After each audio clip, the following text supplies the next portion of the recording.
放鞭炮，然后会大家开不开心？开心。好，我们晚会大概就到这里，有个告一个段落了。然后等一下，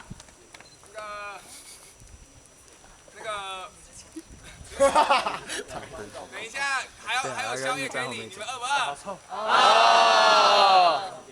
我们请等一下小队可以先回房间，然后小队服再到服务台领我们的包子还有饮料。我们请芋头来讲解一下。芋头。